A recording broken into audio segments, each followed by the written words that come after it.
दोस्तों नमस्कार। सुबह सुबह खबर ये थी कि इजराइल ने ईरान पर आक्रमण कर दिया है।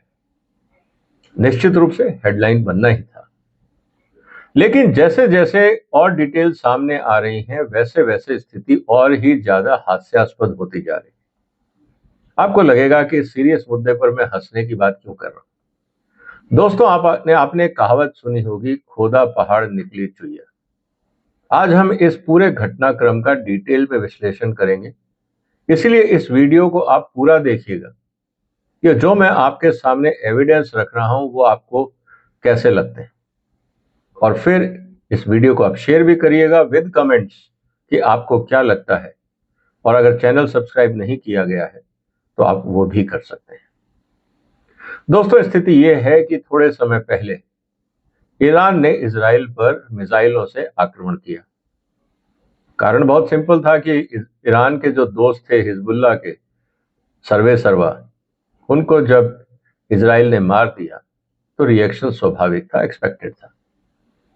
लेकिन जिस तरह से उसके बाद जो दुनिया में राजनीति होनी थी उस पर मैंने एक वीडियो बनाया था और मैंने ये कहा था कि ये जो ईरान का इजराइल पे आक्रमण है इससे दुनिया की राजनीति बदलेगी।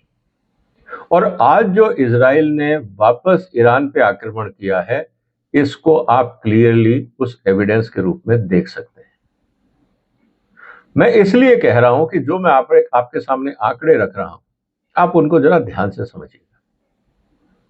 इजराइल से 100 विमान उड़ते हैं 20-20 के बैचेस में, 3 राउंड अटैक होते हैं, 20 क्षेत्रों में आक्रमण किया जाता है, 20 टारगेट्स पे। और जो अभी तक जानकारी आई है उस हिसाब से मात्र 4 आदमी मरते हैं।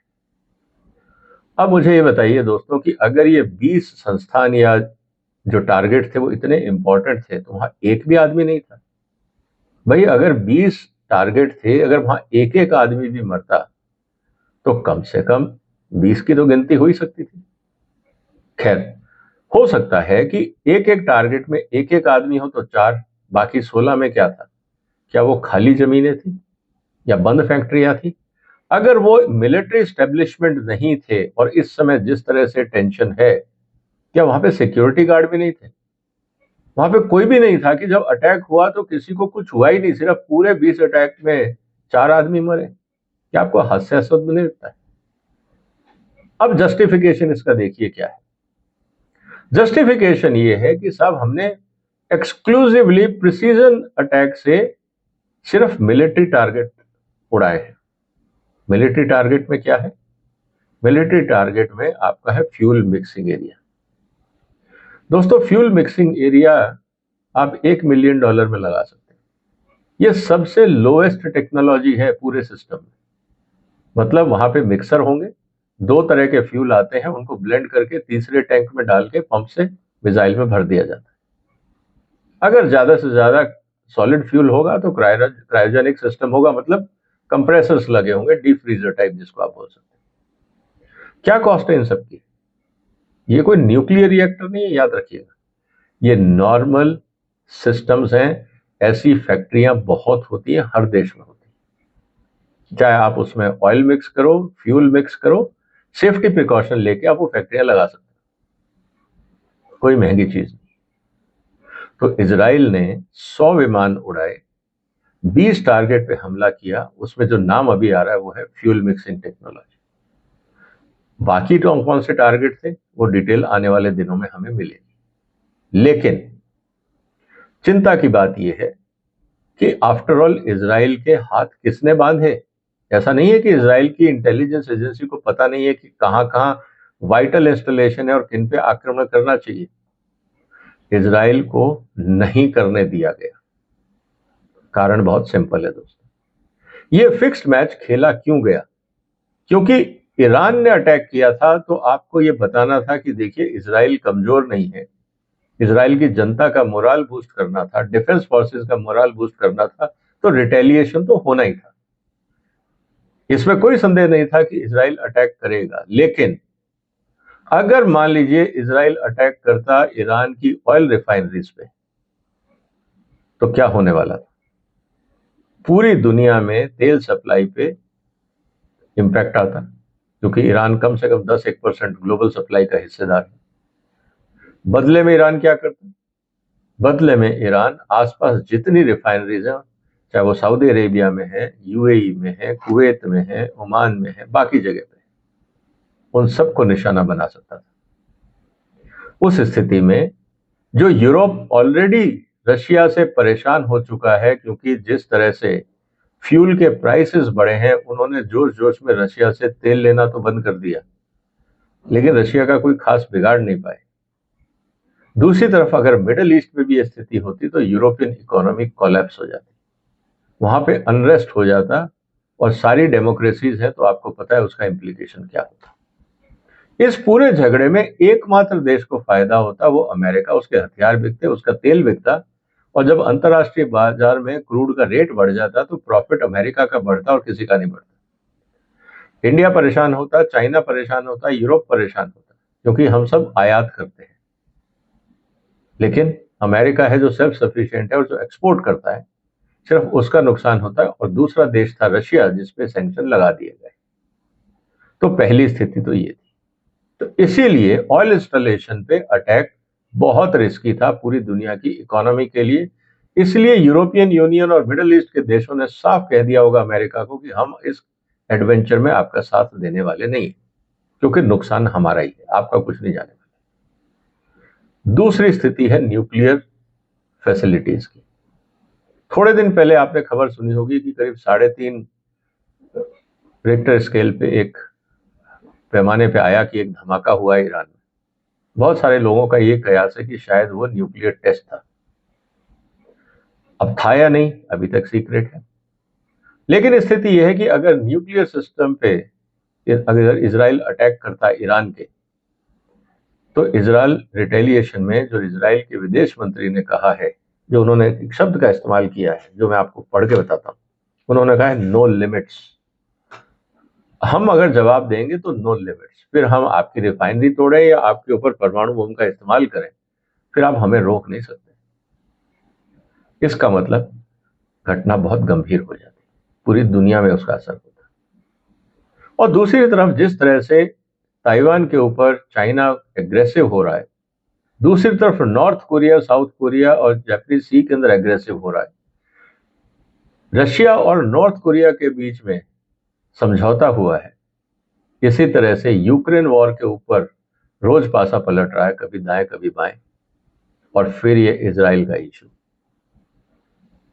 अमेरिका के पास जितने हथियार थे उन्होंने इजराइल को सप्लाई किए होंगे। इस समय अमेरिका के पास जितने रिजर्व्स में हथियार होने चाहिए, इंपॉर्टेंट मिसाइल्स होनी चाहिए, टारगेटेड मिसाइल्स होनी चाहिए, मुझे लगता है वो पर्याप्त मात्रा में नहीं है। तो इस समय अमेरिका के पास भी बैकअप एमिनेशन नहीं होगा कि वो चाइना के साथ अगर लड़ाई होती है तो वो लंबी लड़ाई लड़ सके। और दोबारा ये अगर मिडिल ईस्ट में पंगा शुरू हो जाता तो अमेरिका को उसमें घुसना पड़ता इजराइल को रोकने के लिए, इजराइल को बचाने के लिए। और अगर इजराइल को नहीं बचाते तो जो अमेरिकन कानून के अंदर अमेरिकन प्रेसिडेंट की जिम्मेवारी है कि आपको इजराइल को बचाना चाहिए, तो चाइना को छोड़ के पूरा झंझट जो होता वो इजराइल को बचाने में लग जाता। ये स्थिति सामने थी। इसीलिए मुझे लगता है कि इजराइल और ईरान के बीच में डिप्लोमेटिक अरेंजमेंट यही किया गया अमेरिका के द्वारा कि भाई इजराइल आप पे आक्रमण करेगा, आप ज्यादा उछल कूद मत करिएगा, अपनी तरफ से जो भी आपको एंटी एयरक्राफ्ट गन चलानी है वो चलाइएगा, उनका कोई हवाई जहाज मत मारिएगा। आप सोचिए 100 हवाई जहाज उड़ के आते हैं ईरान में और सब के सब सुरक्षित वापस पहुंच जाते हैं, क्योंकि उनकी एयर स्पेस में शायद वो घुसे नहीं, और घुसे तो उनको वापस आसानी से जाने दिया। 20 जगह पे आक्रमण हुआ, मरा कोई नहीं। और जो डैमेज किया गया वो किया गया सबसे सस्ता इंफ्रास्ट्रक्चर, जिसको आप फ्यूल मिक्सिंग प्लांट बोल सकते हैं। आपको नहीं लगता कि ये एक फ्रेंडली मैच था? स्थिति ये है कि कोई नहीं चाहता एस्केलेशन हो, और इसको आप मेरे पुराने वीडियो से देखिए, जब इसमें मैंने कहा था कि अब राजनीति दुनिया की बदल गई है। बहुत सारे लोग शोर मचा रहे थे कि अब इजराइल ठोकेगा, ये होगा वो होगा। जोश जोश में दुनिया काम नहीं करती है, मेच्योरिटी होती है। कॉस्ट ऑफ एक्शन और कॉस्ट ऑफ इनएक्शन को इवेल्युएट किया जाता है। और फिर डिसीजन लिए जाते हैं। वहां पे जो अधिकारी हैं, जो मंत्री हैं, जो सेना अध्यक्ष हैं, इनके ऊपर बहुत बड़ी जिम्मेवारी है। वो सड़क पे खड़े हुए व्यक्ति की तरह एक्साइटमेंट में आके पत्थरबाजी नहीं कर सकते, उनको बहुत कुछ सोचना होता है। आपको क्या लगता है दोस्तों, क्या ये फ्रेंडली मैच था या वास्तव में इजराइल का आक्रमण था ईरान पे? और जिस तरह से प्रतिक्रिया आई है, यूरोप ने क्या बोला, आप इस एस्केलेशन को बढ़ने मत दीजिए। सऊदी अरेबिया ने क्या बोला, ये एस्केलेशन नहीं बढ़ना चाहिए। बड़े नॉर्मल स्टेटमेंट है, कहीं कोई पैनिक नहीं था। इसका मतलब ये था, ये प्री डिसाइडेड गेम था, फिक्स्ड गेम था, फिक्स्ड मैच था। अब देखते हैं आने वाले दिनों में क्या होगा, क्योंकि मुझे नहीं लगता कि अब जब तक अमेरिकन इलेक्शन नहीं हो जाते, अमेरिका की लीडरशिप, एक तरफ तो अमेरिकन लीडरशिप बदलेगी, दूसरी तरफ अमेरिका को टाइम मिलेगा अपने हथियारों को दोबारा रिफिल करने का, जखीरों को दोबारा तैयार करने का, और टाइम मिलेगा अपने यूरोपियन देशों के साथ बैठ के बात करने का, मिडिल ईस्ट के देशों के साथ बात करने का कि क्या किया जाए। हाँ, इजराइल को इस बात की पूरी छूट दी जाएगी कि वो हमास को समाप्त करे, क्योंकि उसमें भी जो कॉरिडोर बनना है, India, Saudi Arabia, Israel, Europe, जो कॉरिडोर बनना है, इसमें सबका है। इसलिए गाजा के बाद हिजबुल्लाह की समाप्ति जरूरी है, निश्चित है। इसमें अमेरिका पूरा साथ देगा, यूरोप पूरा साथ देगा। Right to self determination, self defence, इन सब बातों को कहा जाएगा। लेकिन प्रॉब्लम हो जाएगी अब जो आने वाले दिनों में देखना है कि जो ईरान का न्यूक्लियर प्रोग्राम है, उसको दुनिया कैसे हैंडल करती है। जो भी आपके विचार हो दोस्तों, कमेंट बॉक्स में लिखिए। फिर मुलाकात होगी एक और महत्वपूर्ण मुद्दे के साथ। तब तक हम मिडिल ईस्ट की घटनाओं पर नजर बनाए रखेंगे। आप भी रखिए, विचार कमेंट बॉक्स में जरूर लिखिए। इस वीडियो को शेयर करिए, चैनल को सब्सक्राइब करिए। फिलहाल अपना ध्यान रखिए। वंदे मातरम।